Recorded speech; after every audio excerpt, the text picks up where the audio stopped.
Assalamualaikum warahmatullahi wabarakatuh.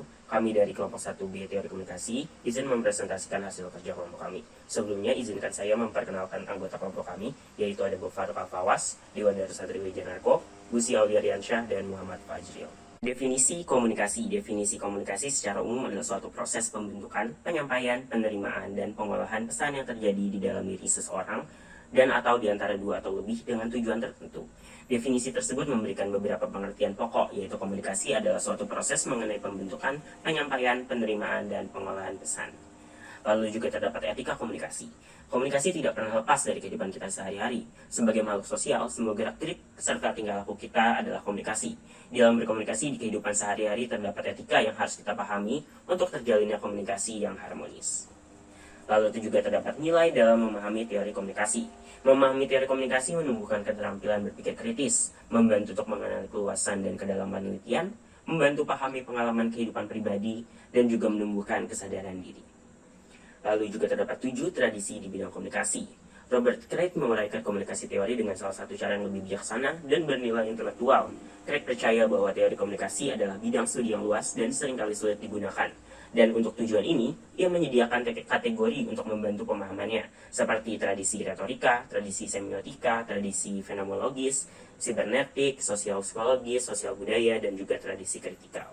Selain tradisi, terdapat juga 7 konteks di bidang komunikasi. Konteks adalah lingkungan di mana komunikasi terjadi. Konteks memberikan latar belakang di mana peneliti dan ahli teori dapat menganalisis suatu fenomena. Konteks juga memberikan kejelasan. Pembahasan kita tentang konteks berfokus pada konteks situasional. Untuk menyarankan itu, suatu konteks berbasis situasi artinya proses komunikasi dibatasi oleh beberapa faktor, yaitu jumlah orang, derajat, jarak interaksi, sejauh mana umpan balik, dan saluran yang tersedia. Kita bisa ambil contoh seperti intrapersonal, interpersonal, kelompok kecil, organisasi, publik, massa, dan kultural. Sekarang kita masuk ke teori dan juga riset. Pertama, definisi teori. Definisi teori itu ada sistem abstrak dari konsep dan hubungannya yang membantu kita memahami suatu fenomena. Lalu ada cara mendefinisikan teori dengan 3 cara, yaitu tingkat keumuman, komponen, dan juga tujuan. Tingkat keumuman atau level of generality ada grand theory, mid-range theory, dan juga narrow theory. Lalu ada komponen yang isinya itu ada nominal concept, real concept, dan juga relationships. Dan yang terakhir itu tujuan atau goals. Hubungan antara teori dengan pengalaman, Temple berpendapat bahwa meskipun sebuah teori bersifat abstrak, teori tersebut memungkinkan kita untuk memahaminya melalui pengalaman dan pengamatan yang konkret. Dan teori itu sendiri mampu dimodifikasi melalui observasi.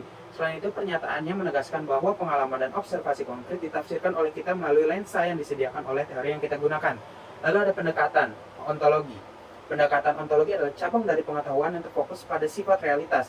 Lalu ada epistemologi, cabang dari pengetahuan yang terfokus pada bagaimana kita mengetahui sesuatu. Lalu yang terakhir ada aksiologi, cabang dari pengetahuan yang terfokus pada apa yang perlu kita ketahui atau apa yang perlu diketahui. Lalu di buku dijelaskan kriteria untuk mengevaluasi teori komunikasi. Ada scope atau jangkauan, logical konsistensi atau konsistensi logis, ada parsimony atau kekikiran, ada utility atau kegunaan, ada testability atau kemampuan untuk diuji, ada heurism atau heurisme, dan juga ada test of time atau uji waktu. Selanjutnya adalah definisi komunikasi.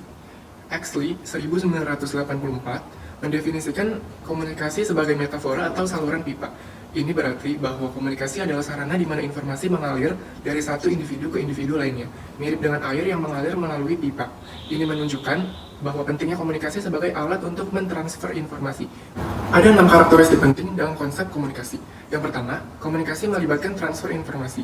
Informasi ini dapat mencakup berbagai hal, seperti pengetahuan, data yang diproses, keterampilan, dan juga teknologi. Yang kedua ada jarak dalam komunikasi. Komunikasi dapat melibatkan jarak yang bervariasi mulai dari pendek dan sederhana hingga panjang ke kompleks. Ini mencerminkan bahwa dalam konteks konstruksi, terdapat lokasi yang berbeda dari banyak pihak yang terlibat dalam proyek. Yang ketiga ada keterampilan sosial. Komunikasi yang sukses, terutama dalam tingkat interpersonal, melibatkan keterampilan sosial. Ini mencakup interaksi efektif antara orang-orang. Yang keempat ada subjektivitas dalam komunikasi.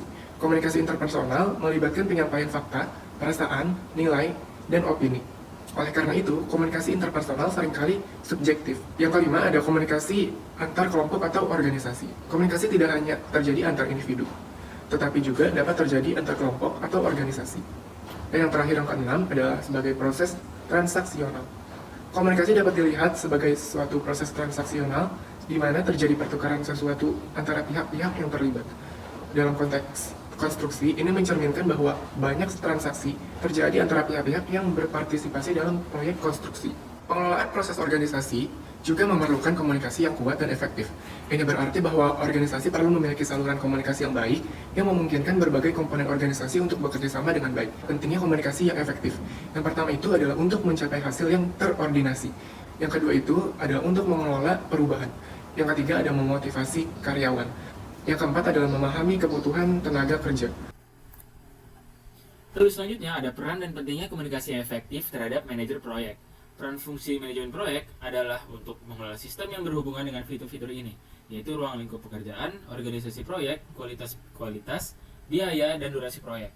Komunikasi adalah sebuah unsur penting dari semua persyaratan manajerial ini. Kebutuhan manajer proyek untuk menjadi komunikator yang efektif adalah jelas ketika mempertimbangkan jumlah kejadian di mana komunikasi disebut sebagai penyebab utama kegagalan proyek. Lalu ada manajer proyek sebagai fasilitator komunikasi. Manajer proyek yang efektif itu harus mampu berkomunikasi di semua tingkatan, itu dengan direktur, rekan kerja, manajer fungsional, dan pemasok. Mereka juga harus mampu berkomunikasi dengan berbagai spesialis disiplin ilmu di setiap tingkat, yaitu komunikasi vertikal dan horizontal. Nah, selanjutnya ada pentingnya komunikasi untuk kemampuan kepemimpinan manajer proyek. Nah, seorang pemimpin yang efektif mampu mengkomunikasikan visi yang memberi makna pada pekerjaan orang lain. Dengan demikian, menggunakan komunikasi untuk menghasilkan dukungan terhadap pendekatan manajerial, mereka menuju pencapaian hasil proyek yang diinginkan, merupakan tantangan utama bagi manajer proyek. Nah, yang terakhir ada pengakuan komunikasi dalam proyek badan-badan pengetahuan manajemen. Dan berbagai badan manajemen proyek telah menetapkan standar yang digunakan untuk menilai pengetahuan dan kinerja mereka sendiri. Dengan demikian, menetapkan tolak ukur untuk kinerja dalam profesi. Kompetensi manajemen proyek dan standar kompetensi yang ada adalah tergantung dalam badan pengetahuan yang dikembangkan oleh berbagai asosiasi dan lembaga yang mengawasi disiplin ini. Nah, di Inggris itu yang paling terkenal diantaranya adalah Asosiasi Manajer Proyek, Body of Knowledge atau APM BOK. Studi kasus. Dewi Persik berseteru dengan ketua RT akibat miskomunikasi soal titip sapi kurban. Kasus ini terjadi karena sang ketua RT mengira sapi yang diantar adalah sapi yang akan dikorbankan. Nyatanya, sapi tersebut hanya dititipkan sementara di masjid. Etika komunikasi entertainment. Dewi Persik seharusnya sebagai seorang yang bekerja di bidang entertainment harus bisa menjaga etika dalam berkomunikasi, dikarenakan dia harus terlibat langsung dengan media massa. Ini menyebabkan dirinya akan langsung mendapatkan respon beragam jika ia tidak bisa menjaga etikanya. Lalu ada teori komunikasi yang berkaitan dengan kasus. Yang pertama ada teori komunikasi informatif oleh Claude Shannon dan Warren Weaver. Dalam percakapan, sumber informasi ini adalah otak. Transmitternya adalah mekanisme suara yang menghasilkan sinyal atau kata-kata terucapkan yang ditransmisikan lewat udara atau sebagai saluran, penerima atau receiver, yakni mekanisme pendengaran melakukan operasi sebaliknya yang dilakukan transmitter dengan merekonstruksi dari sinyal. Sasaran atau destination adalah otak, orang yang tujuan pesan itu. Di kasus ini terjadi miskomunikasi karena mekanisme pendengaran atau receiver tidak berjalan dengan baik karena adanya gangguan atau noise yang di mana noise tersebut adalah kesalahpahaman itu sendiri. Lalu teori yang kedua ada persamaan media oleh Byron Reeves dan juga Clifford Nash. Kekesalan Dewi Persik diungkapkan lewat video yang diunggah di Instagram pribadinya @dewipersik9. Hal ini sesuai dengan teori persamaan media yang di mana media dianggap sebagai manusia. Dengan mengungkapkan masalah ke media merupakan contoh bahwa media bisa menjadi tempat untuk bercerita, dan itu biasanya dilakukan ke manusia. Dalam kasus ini, miskomunikasi antara Dewi Persik dan Ketua RT mengenai titipan sapi kurban adalah contoh yang jelas dari komunikasi yang tidak efektif. Miskomunikasi terjadi karena pesan yang seharusnya jelas tidak dipahami dengan benar oleh pihak yang menerima pesan. Hal ini menciptakan ketidakpahaman di antara kedua belah pihak. Kesalahpahaman semacam ini dapat menyebabkan konflik, seperti yang terjadi dalam kasus ini. Ketua RT mungkin mengambil tindakan yang berbeda karena tidak memahami dengan benar niat Dewi Persik. Komunikasi yang tidak efektif juga melibatkan kemampuan mendengar dengan baik, yang mungkin kurang dilakukan oleh salah satu atau kedua belah pihak selama percakapan awal yang menyebabkan miskomunikasi ini terjadi. Selanjutnya ada keterkaitan kasus dengan fasilitator komunikasi efektif.